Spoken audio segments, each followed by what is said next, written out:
دیکھیں صبح ہم اٹھتے ہیں تو منہ سے بھی اسمیل آ رہی ہوتی ہے، آنکھیں بھی گندی ہوتی ہیں، ادھر بھی رالیں لگی ہوتی ہیں، کسی کا کچھ معاملہ کسی کا کچھ معاملہ، تو خوبصورت کرتے ہیں تو خوشی ہوتی ہے یا دکھ ہوتا ہے؟ گاڑی چلا رہے ہیں، ڈرائیور چلا رہا ہے یا آپ خود چلا رہے ہیں اور سکرین گندی ہو، اس کو صاف کر دیا جائے، چند قطرے پانی کے لگتے ہیں تو سکرین صاف ہو جاتی ہے، تو خوشی ہوتی ہے کہ دکھ ہوتا ہے؟ مزہ آتا ہے، سکون آتا ہے یا بے سکونی آتی ہے؟ سکون آتا ہے۔ تو جب یہ سکرین صاف ہوگی تو کتنا سکون آئے گا؟ جس کو ہر کئی سالوں سے گناہوں کی ظلمت نے گندا کر دیا ہے، اس لیے حدیث میں آتا ہے ان لسیئۃ ذنبا سوادا فی الوجہ وظلمتا فی القلب۔ جب اسوہ حسنہ کو انسان چھوڑتا ہے، اپنی من چاہی پہ چلتا ہے، حضور صلی اللہ علیہ وسلم کی بتلائی ہوئی اسوہ حسنہ کی ترتیب پہ نہیں چلتا، تو اللہ چہرے سے رونق ختم فرما دیتے ہیں اور اندر ظلمتوں سے بھر دیتے ہیں۔ پھر یہ ڈپریشنوں کی دوائیں کھا کھا کے سکون حاصل کرنے کے لیے میرا آپ سے ایک سوال ہے، انسان جتنے بھی گناہ کرتا ہے عام طور پر کس لیے کرتا ہے؟ بے حیائی کی طرف جاتا ہے، کس لیے جاتا ہے؟ سکون کے لیے جاتا ہے۔ شراب پیتا ہے سکون کے لیے پیتا ہے، فلاں کام کرتا ہے سکون کے لیے کرتا ہے۔ مجھے آپ بتائیں کہ آج تک کسی کو ان چیزوں سے سکون ملا ہے؟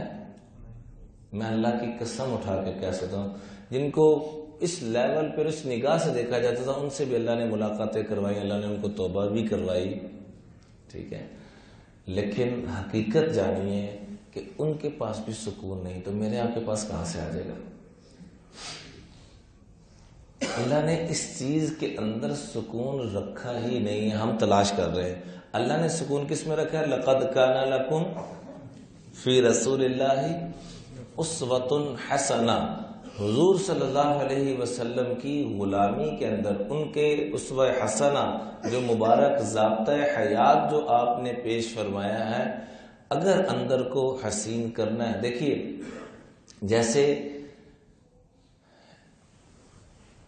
مختلف خوبصورت فلاں قلعہ بنا، اس کی کوئی دلیل مانگے، سورج بڑا خوبصورت ہے، چاند بڑا خوبصورت ہے، آسمان بڑا خوبصورت ہے، کوئی دلیل مانگے کہ اس کی کیا دلیل ہے، تو ہم سارے اس کو کہیں گے اپنے دماغ کا علاج کراؤ کہ بھئی اس کی بھی تاج محل کی کوئی دلیل مانگے کہ تاج محل خوبصورت، اس کی کیا دلیل ہے، تو سارے کہیں گے یہ پاگل ہے بھائی۔